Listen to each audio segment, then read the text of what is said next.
The days are getting shorter and it's officially cozy stay indoors season, which means it's the perfect time to pick up a new sewing habit. One of the things we hear most often from our listeners that don't currently sew is, gosh, your podcast really makes me want to learn to sew or to sew more.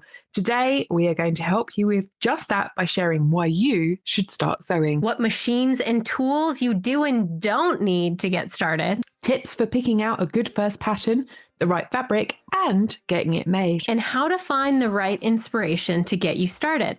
We will also be sharing lots of stories about our personal experiences learning how to sew along the way. So whether you are new to sewing or are listening for entertainment, you won't want to miss this episode on everything we wish we knew when we started sewing. Hello, and welcome to Threaded Together, a podcast that stitches together home sewing and high fashion. We're your hosts. I'm Tracy. I'm Rebecca.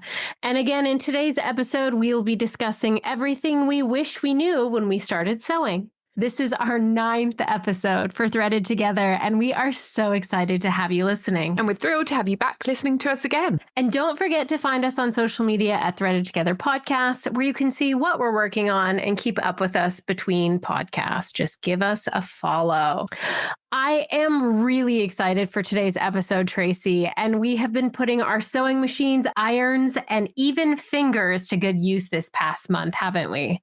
Why don't you tell us what you've been working on? I made my Fiber Mood Dunya jacket. It's an oversized casual jacket with these amazing large rounded side slits. It's lined and it's got packed pockets.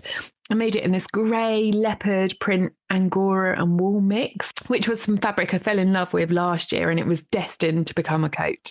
It's really comfy to wear, and it's the perfect autumnal layering piece. It really was so gorgeous, Tracy. I feel like the jacket's kind of an updated version of the sweater jacket or shacket that was popular a few years ago. Do you know what I mean? Yes, it is like an updated jacket. It's really comfy to wear. It's lovely. It's really lovely. And it looked fabulous on you. Thank you. I also made a jacket out of pleated denim, which I'm really pleased with. It was so much fun to play around with the direction of the pleats. And you have to share with us, Tracy, how you decided on the direction for the pleats. It was so fabulous. Well, I was initially thinking I'd have all the pleats in one direction, so either vertical or horizontal. And then I took a few copies of the pattern line drawing for the pattern and drew different directions on it to see what would work best, and then made the decision that a mixture would be best. And it was really lovely to sew up. It was really, really pleasing. Quite the design journey there. Yeah. I've also made a start on the Bella Loves Patterns Freddie jacket that I mentioned in the last episode. The instructions on it are incredible. There's like 75 pages. Wow. I've got this gorgeous fabric from Selvage and Bolts, and it's beautiful black Italian wool tweed with sequins on it. Ooh, it's really lovely. And the buttons, I found that the buttons were really hard to track down because I wanted the same or complementary ones in two sizes. So larger for the front of the jacket and then smaller for the sleeve cuffs. Makes sense. And I found it hard to track down exactly what I wanted. But in the end, I found some from Button Box Devon. But so far, I've twirled it. I've made some pattern adjustments. And I've just finished my final twirls before, cutting it all out. So I'm really looking forward to thoroughly enjoying the process on this make.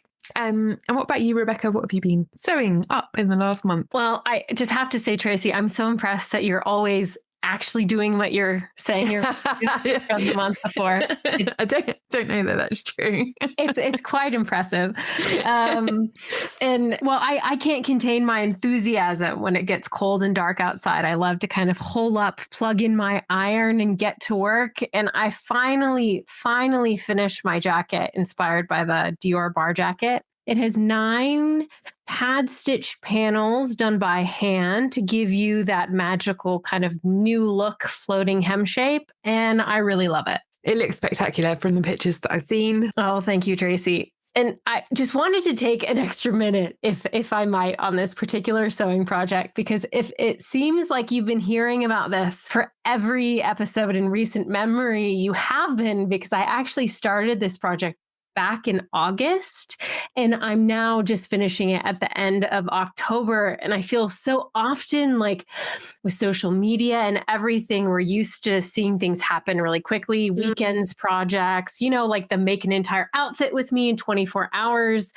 And less common is the let's take 3 months to properly drape a pattern for and make a Dior inspired jacket using couture techniques, which, 3 months I think is a fairly reasonable time frame considering, a Savile Row tailor will take 2 weeks to do a handmade couture jacket, and a Savile Row tailor, I'm absolutely not. So 3 months seems about right.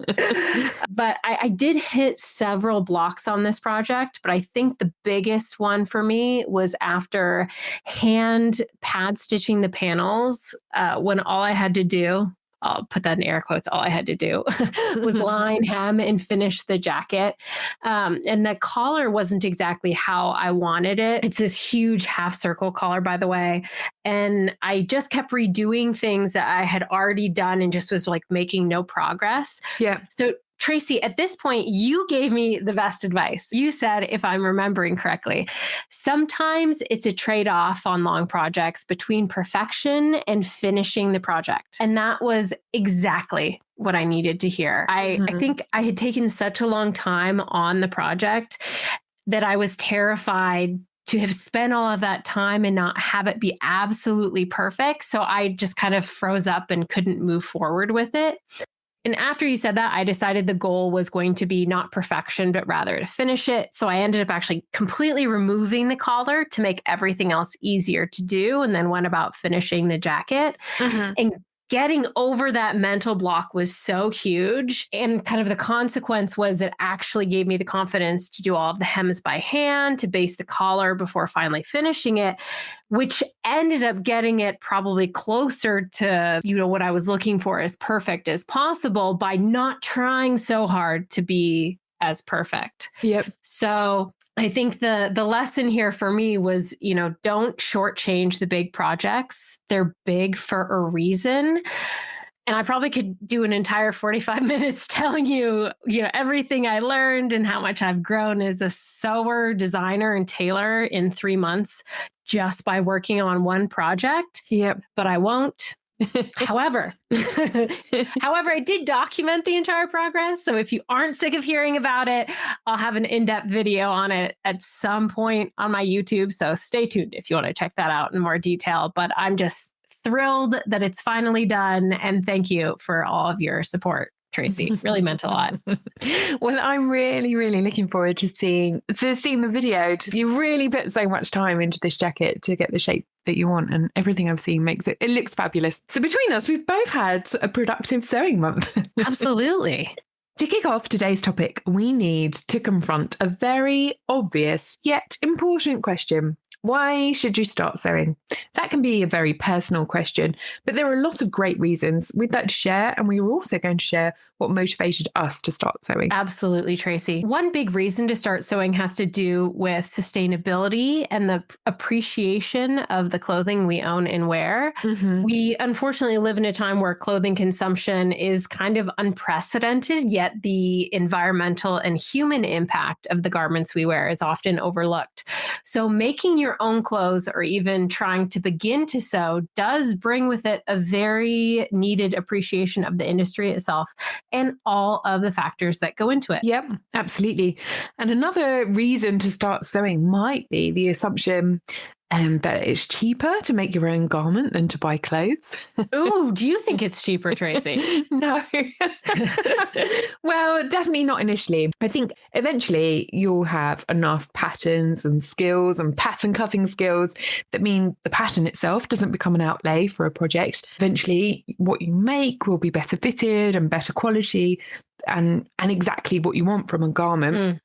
Which means that it is better value than buying clothes, but it definitely isn't a cheap hobby. Agreed. And taking it back to awareness and that sustainability piece, it really makes you appreciate that no garment should ever cost $1 a pound, €1, etc. In fast fashion really doesn't necessarily make sense, but there's another massive cost savings that also comes with sewing, isn't there? Yeah, absolutely. So sewing doesn't have to be expensive either. You can make do with a lot of what you have, upcycling pieces you already own, mending things, altering them to get more wear. They're all low to zero cost things that you can do to apply this skill and get more out of the wardrobe you already have. Absolutely. Self-expression is another great reason to learn how to sew, whether you want to make things that fit you better or suit you better. Yeah, absolutely. And an eventual byproduct of learning how to sew is learning about pattern pieces and garment fit, which is great applications outside of sewing as well. It also is just a fun hobby or skill to keep you learning and growing as a person. So, Tracy, of all the things we just outlined, what's the reason that you started sewing? And would you mind sharing with us how long you've been sewing? Well, I've been sewing like forever, I guess. when I was younger, my mum taught me to sew, and we used to make scrunchies. And then at school, I did sewing and textiles. It's only really in the last 6 or 7 years where I have fully taken up dressmaking.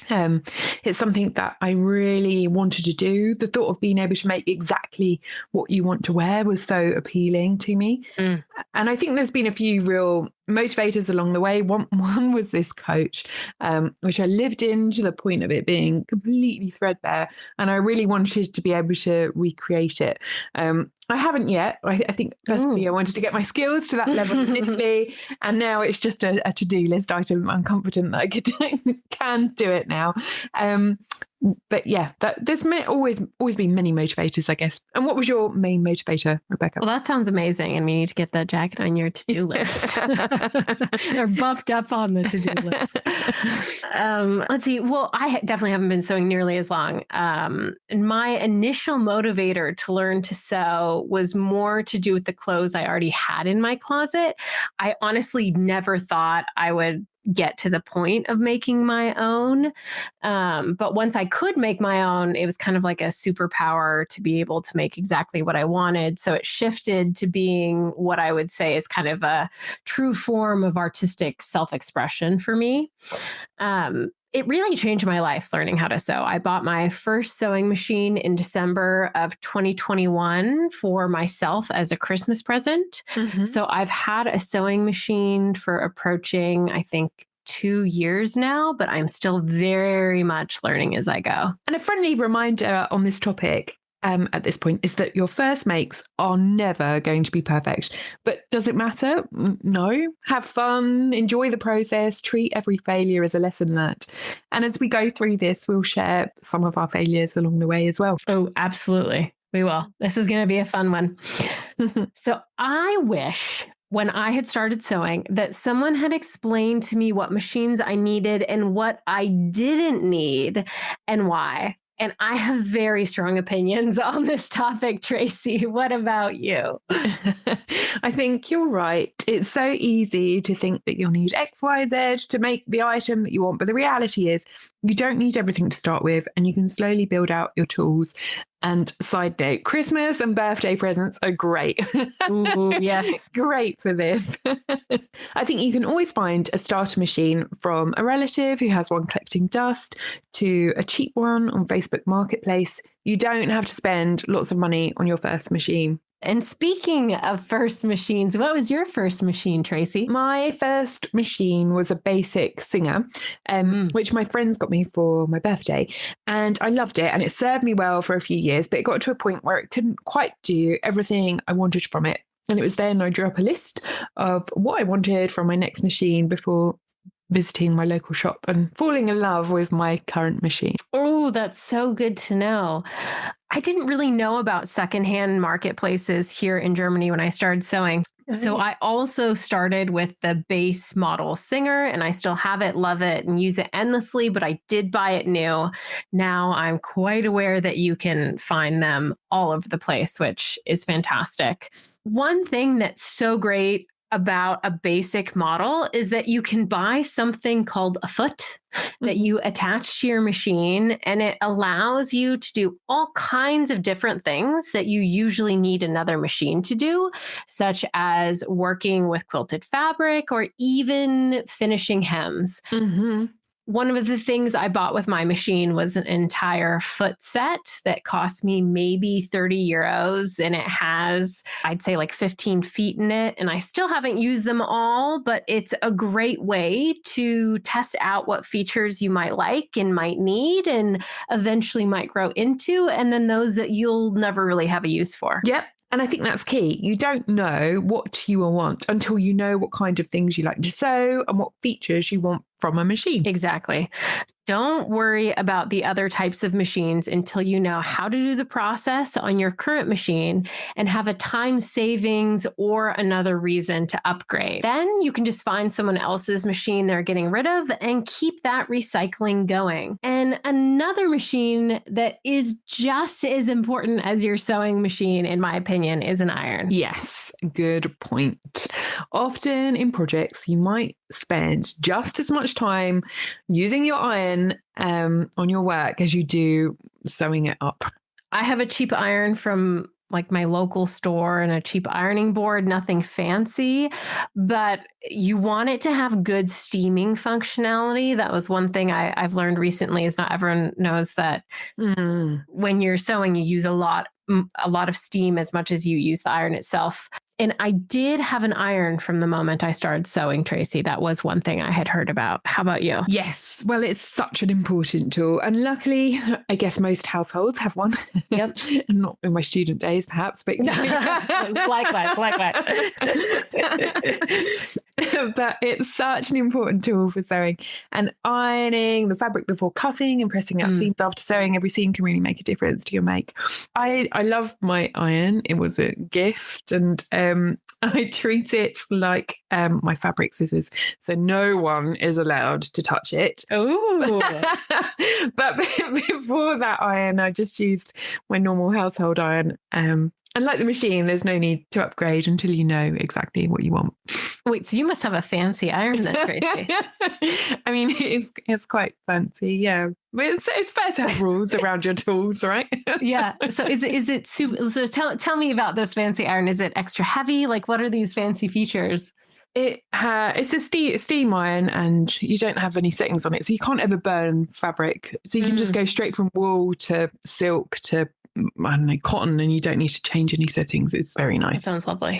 I'm just like conscious that I don't want people to think they would spend like loads of money on stuff. But I did get it as a gift. It was my my husband got it for me for our first Christmas after we got married, and I told my friends he got me an iron.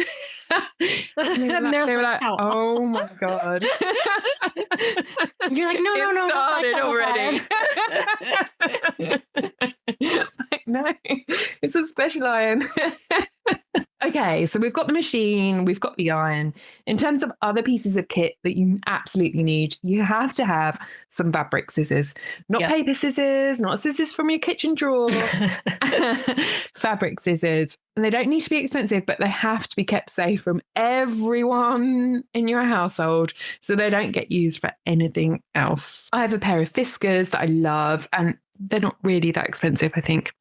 And what about you, Rebecca? Fabric scissors?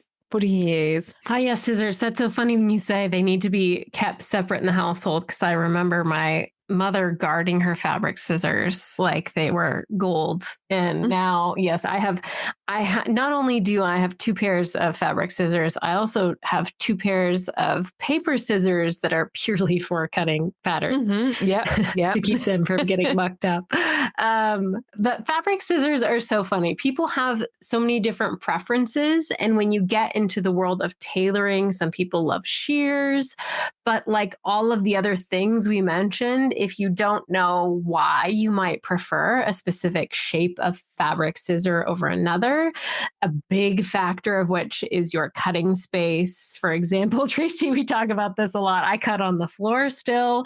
So just get a basic pair of fabric scissors, but you do need them to be a dedicated pair of fabric scissors. Otherwise, you'll destroy the fabric when you cut out your pattern.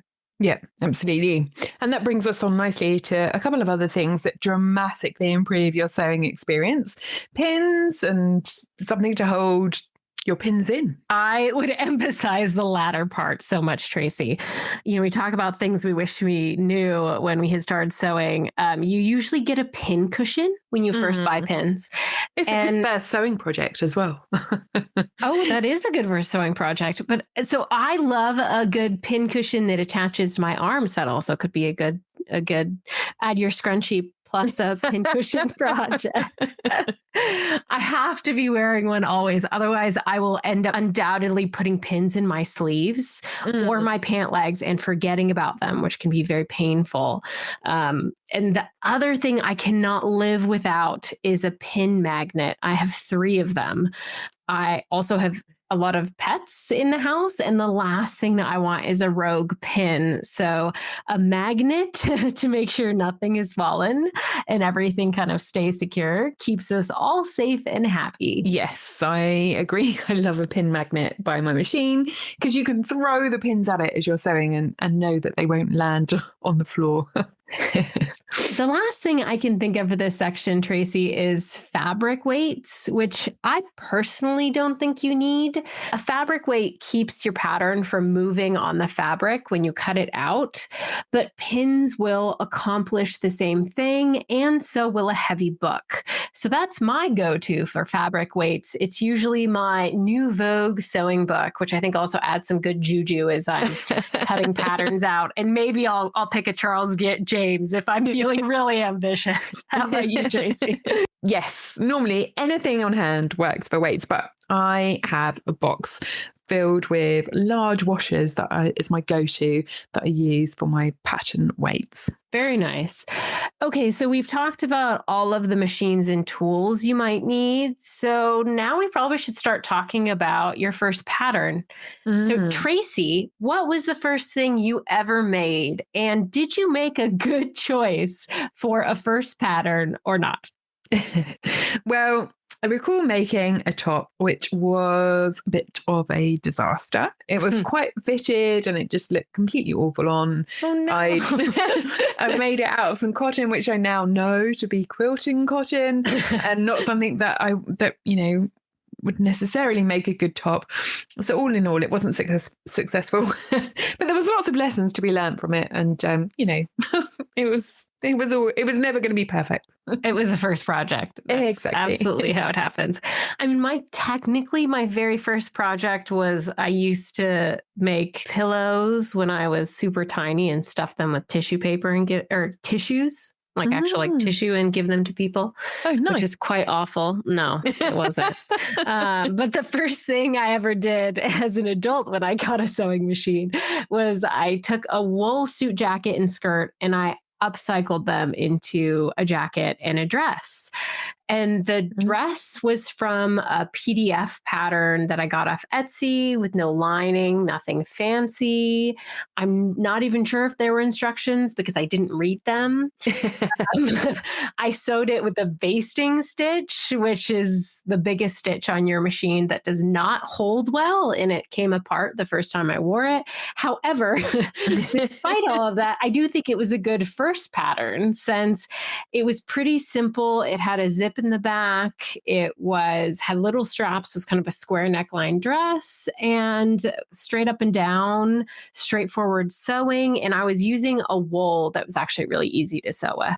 I love that there's a whole garment in basting stitch. It wasn't the last one. But amazing though, going straight in with the zip. That's really good. And I guess there's lots of good lessons to learn from the first project, right? Always. That's what it's there for. So, I mean, the first step when you're picking your first pattern is really to decide what it is that you want to make. Tracy, what do you think makes a good first garment to try to make? I think that a good first pattern should be one where you don't have to worry about adjusting the pattern too much. So a loose fitting top or dress or a pair of pajamas. Interesting. But like seriously, I do love recommending pajama bottoms as a first pattern because they're loosely fitting. You don't need to worry about the fit. And if you aren't completely satisfied with how they turn out, it doesn't matter because you can still wear them and enjoy them without having to step outside wearing them. Oh, that's such a great point. And if they fall apart, no one's going to see. Exactly.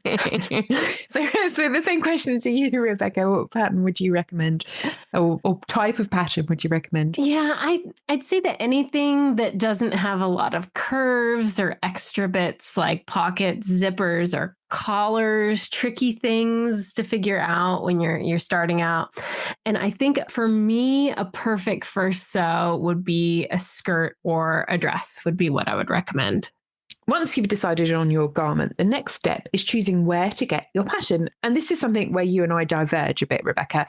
I think that it's great for our listeners to hear our different perspectives and what we look for in patterns. Absolutely. So there are some incredible indie pattern companies who have incredibly detailed instructions, or instructions that really hold your hand through the whole garment making process. Some have sew-alongs on YouTube or blog posts with deeper dives on certain steps.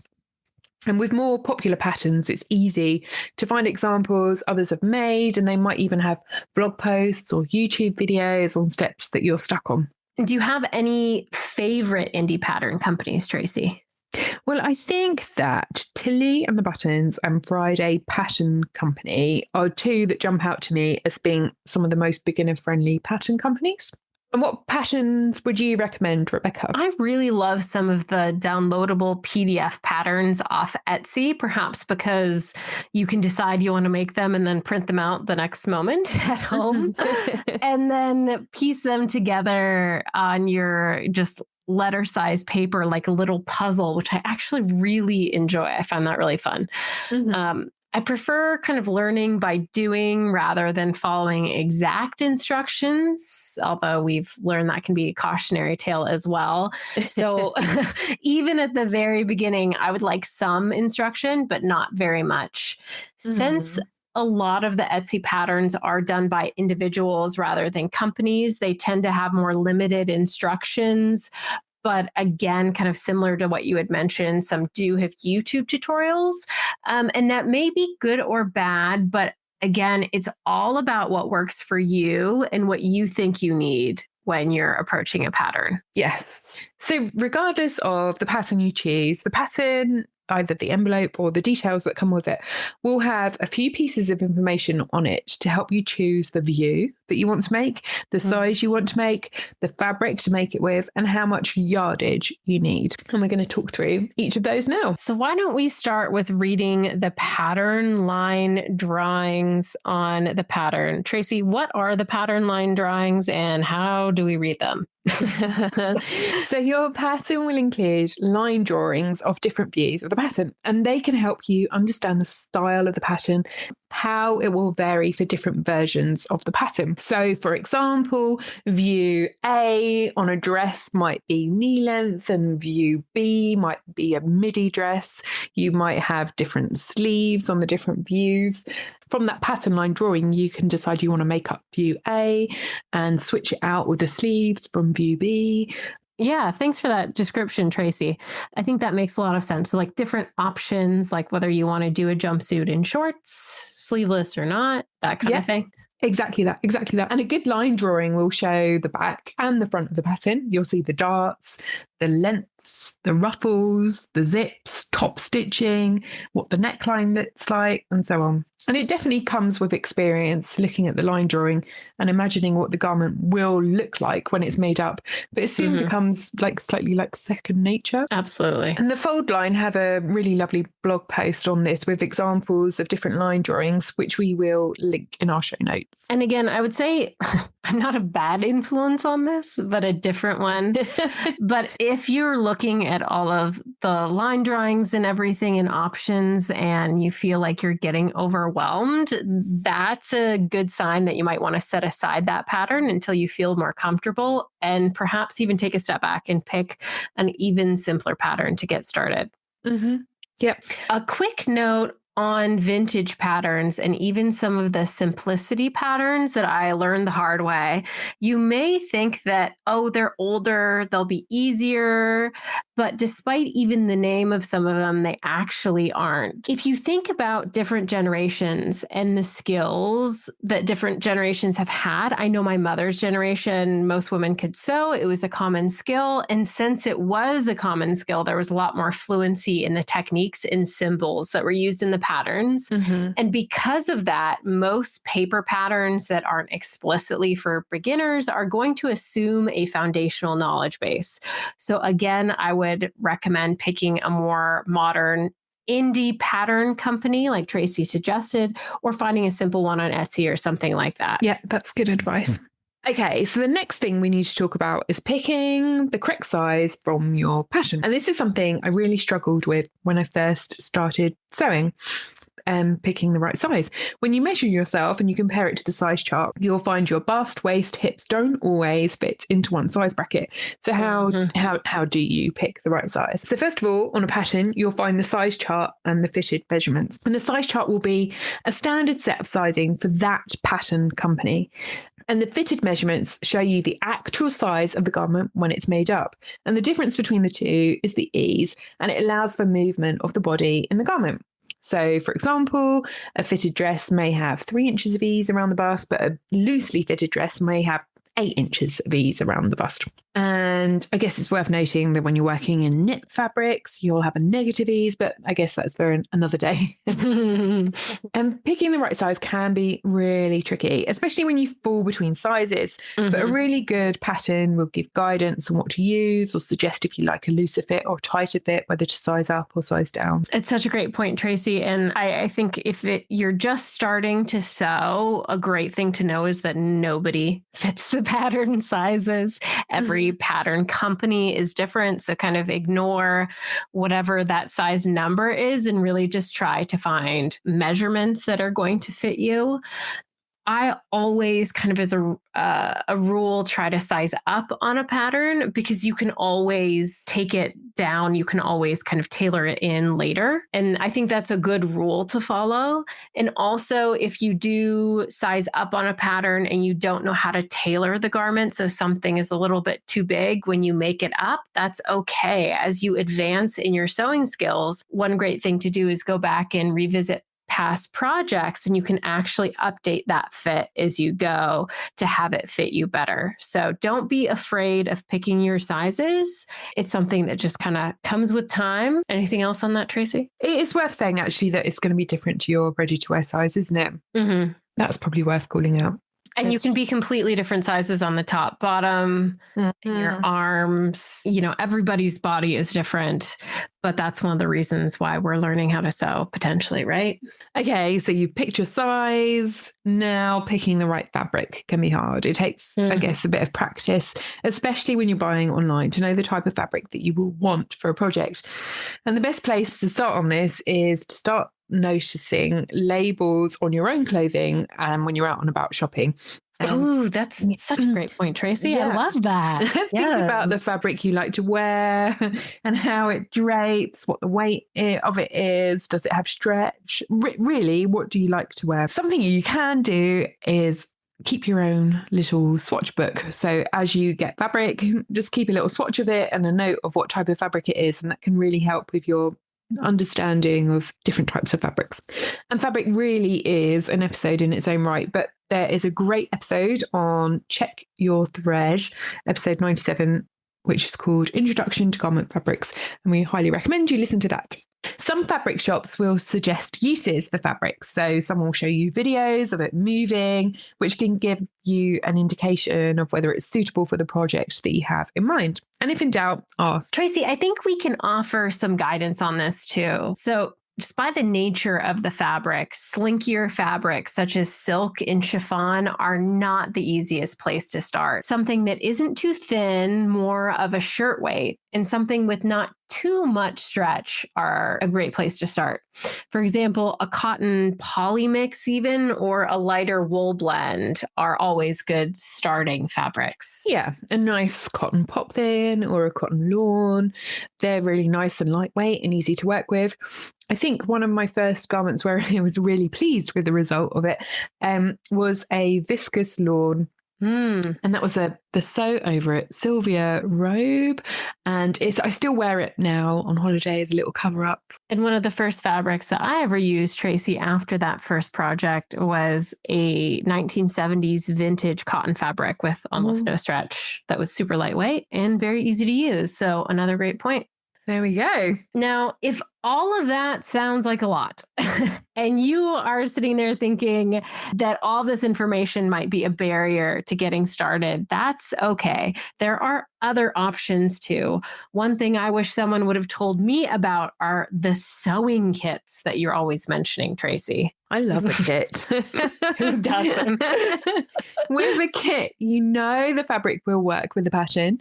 You know that you've got enough fabric for the pattern. You know that you have the threads and the notions that you'll need with it too. It often works out cheaper than buying everything separately. And sometimes they come with videos or Facebook groups or helpful notes to help you out so you can really see what it looks like when it's made up. Two of my favorite companies are Guthrie and Garni and Fabric Godmother. I love their kits. And I still enjoy a kit now because sometimes it's just nice. And it builds a good practice because then you have your sewing notions all in a bag. Exactly. Like you do, Tracy, which I do not. I highly recommend putting everything in a little project bag. You should absolutely check out your local fabric store or even a local college for beginner sewing classes. There are always classes available, maybe even at a community center. And in that case, you might end up starting with just a pillowcase instead of a garment. And that's also perfectly fine. The important thing is that you just do the thing, lean in and start sewing. It's super fun. Yep, absolutely. Okay, so you've taken the plunge, you've got a pattern, you've got the fabric. What's next? Well, it's not something I do terribly often, Tracy, but pre-washing. And this is a really important stage. And I get that it's easily overlooked, but fabric can shrink, sometimes like up to 10% when it's washed. So it would be absolutely devastating if you made something up and then it was completely unwearable after the first wash. So wash it as you will wash it when it's made up. If it's something you're just going to shove in the machine, then shove it in the machine before you make it. If it's something you think you're going to hand wash, then hand wash it before making it.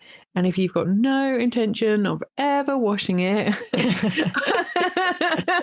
or you plan on dry cleaning it, then you can bypass this step. But definitely give it a good steamy press before you work on it. And if washing your fabric scares you, I know I was kind of intimidated when you spend all this money on this fabric and then you're just going to chuck it in the washing machine. You can always borrow a trick from the other textile arts and test it out first. So just cut out a corner of your fabric. It doesn't matter the size. You'll want something small. Just measure it. And for ease, cut it into a square. Write down the size of that square, say 5 centimeters by 5 centimeters. And an important piece is to include the selvage or the very edge of the roll in the square so that you can remember which direction is which. Then wash it as you would like to, or even dunk it in the water, let it dry, what have you. Then measure the square again afterwards and notice how it changed. If it changed a lot, or even significantly, you'll probably want to make sure you pre-wash it. You could also factor that into your pattern measurements if you didn't want to pre-wash the fabric, but that's a lot more complicated. And I'll add links for a great resource on why your fabric stretches and shrinks in the show notes. That sounds absolutely terrifying, factoring in shrinking into the pattern measurements. I don't know that I would like to take that on. But I think you've got a good story about this, Rebecca. Why, yes, Tracy, I do. And you don't have to factor it in, but I would recommend if you're scared to wash it, just toss the swatch in and see what happens. And then you'll be glad you washed it. So my horror story, I made a pair of jeans out of a brute denim when I was maybe 3 months into my sewing journey, and I didn't pre-wash them. There are a few issues that came up as a result of this. So the fabric was a brute denim, which means it was untreated. So untreated denim, even though it was printed on, is really, really, really stiff and not soft at all. On one hand, it felt like it made it easy to work with, but on the other hand, it made the most horrifying sound as I was sewing it. And the machine had to work really hard to punch through that fabric because it was just so incredibly stiff. And when I finally did wash the jeans, the fabric relaxed so much. It made it so much easier to work with. So that was learning number one. It would have been way easier to actually make them with the denim being a little bit more relaxed, pre-washed. But also, as it happens with a lot of cotton fabric, it shrunk quite a bit in length. So they're barely long enough to wear with sneakers at this point, the jeans. And when I originally cut them, I had cut them long enough for a high heel, maybe 4-inch shoe. So that goes to show that there was a lot of shrinkage. I'm very fortunate I can still wear them, barely. Wow. And you really are lucky that you just lost the length and they didn't shrink widthways as well. I mean, they might have, but there was definitely some post-washing adjustments too. So I think the pattern just had some extra room in there. Oh my goodness. But denim is something that you have to be quite careful with when you pre-wash. Because you can get crease lines permanently left in the fabric. So for denim, it's best to soak it completely before washing. Make sure it's the only thing in the machine. Take it out as soon as it's finished washing and give it a good press when it's still a bit damp. I think when you buy denim, there should be some good instructions on how to wash it, but you definitely want to pay attention to those. Ooh, yes. And I have a good tip on this is anytime when it's a first wash of something that might have any extra dye in it, is if you put a tablespoon of white vinegar in the wash, it'll actually set the dye. Ah, okay. Anyway, those jeans were a good life lesson. And circling back to our earlier comment about how much ironing is as important as sewing, whether you pre-shrink or not, make sure even after the wash, you iron everything with a good amount of steam before you start working. It'll ensure that you have an even surface for cutting out your pattern, and the heat and moisture will definitely shrink your fabric a little bit too, but not more than would happen when you wash it. And that is a great segue to cutting out the pattern. And this for me, when I first started sewing, was always the most terrifying stage. I think it is for everyone. There is a saying, measure twice, cut once, and it's definitely worth bearing in mind. Because once it's cut, there's no going back. So let me share an early failure of mine. One of the early things I attempted was a fitted skirt, and it was a PDF pattern. And as I cut it out, I was like, I don't know how quite this is going to fit me. And I couldn't work out where I'd gone wrong because the size was definitely right. Well, with a PDF pattern, when you're printing it yourself, you need to ensure that you use the actual size and not the default scale to size setting. And so what I'd printed out was about 90% of the size it should have been. I hadn't checked the test square. I just assumed it was good. And so this was never, ever going to fit me. Oh, no, that's terrible. But there are test squares on PDF patterns. Do you want to explain what those are, Tracy? Yes, the test square is something I haven't ignored since. So it's a square. It could be 5 centimeters by 5 centimeters or 10 by 10. And if you measure that square, that should be exactly what it says it is, both horizontally and vertically. If it's not, then your pattern has not been printed out at the correct scale.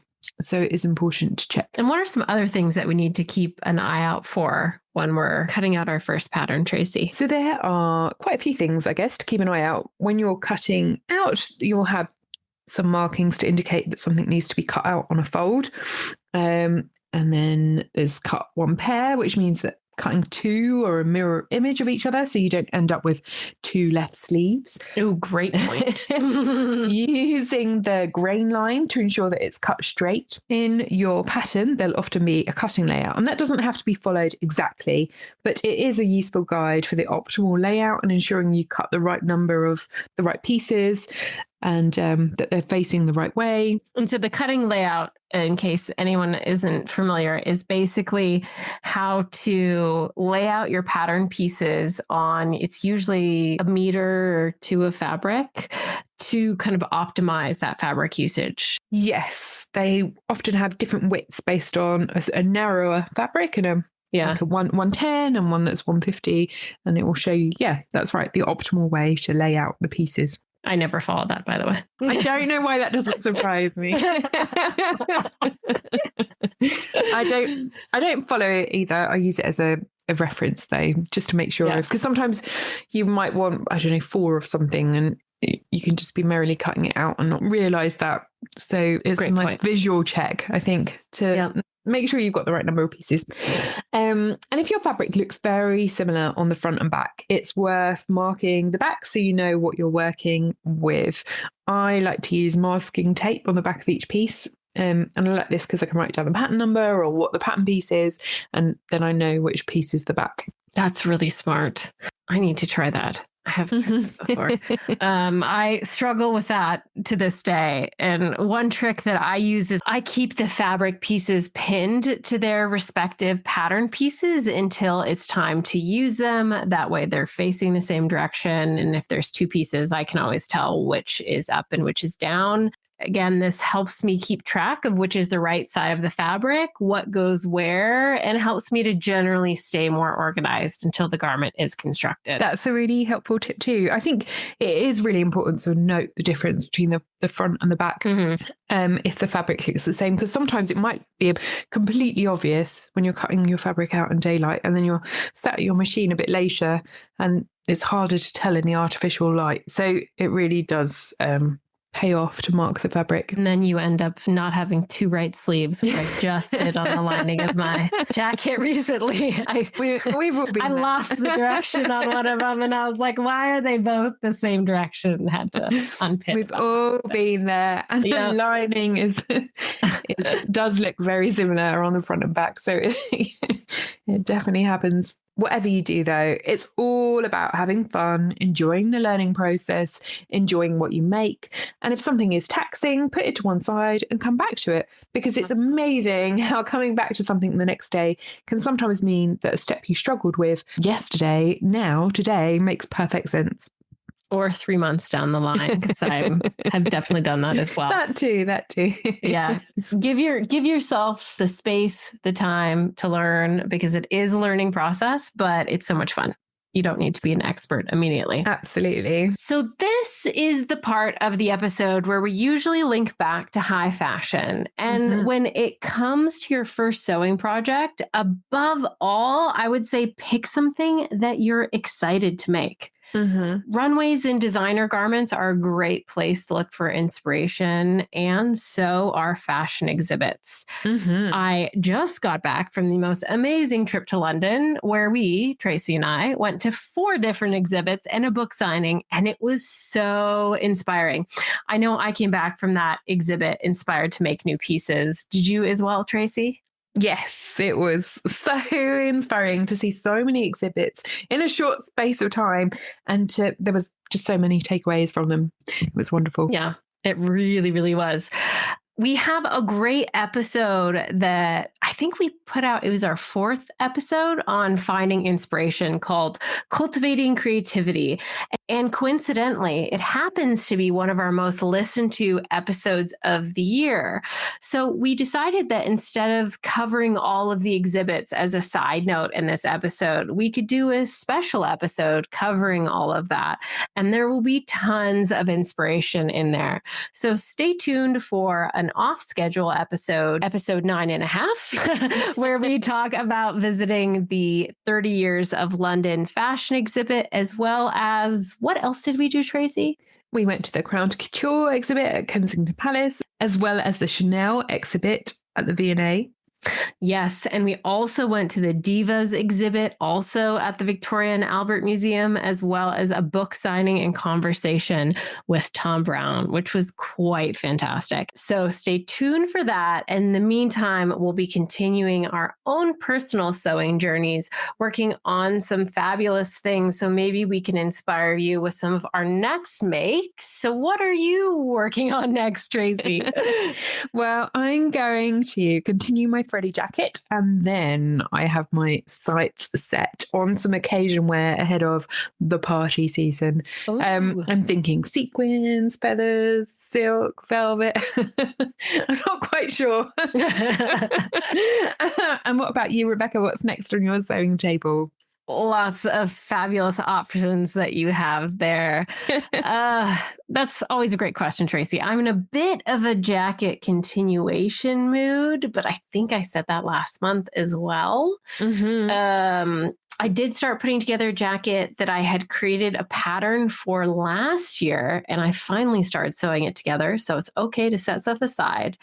And at this point, it only needs a lining and some buttons. So really excited to finish that. It also has gotten quite cold, and I have a bolt, a bolt of a heavy tweed that I've been saving. So I think an overcoat is also in my future, hopefully completed by our next episode, Tracy. And speaking of our next episode, well, with the holiday season just around the corner, we are going to get a head start and be discussing occasion wear so that we will all be ready for our holiday festivities. Such a timely topic, since we were just recently discussing with our friend Eves the potential perils of velvet. So in this episode, we'll be covering some of our favorite things to make for the holiday season, as well as things that are potentially difficult to work with, like sequins and velvet, as well as some of our favorite holiday outfit trends that you can take inspiration from to make sure you feel amazing at your next festive activity. So before our next episode, if you have any thoughts, ideas, or questions for us, you can always find us on social media at Threaded Together Podcast. In the meantime, I'm Tracy. And I'm Rebecca. And this has been Threaded Together Podcast. Look at us. We'll see you next time. Looking forward to our next episode in a month. Make sure you give us a thumbs up on Apple Podcast or follow us on Spotify. You can find more details on what we discussed today in the show notes below or on threadedtogetherpodcast.com. And for more behind the scenes and regular updates, you can find us on all social media channels at Threaded Together Podcast.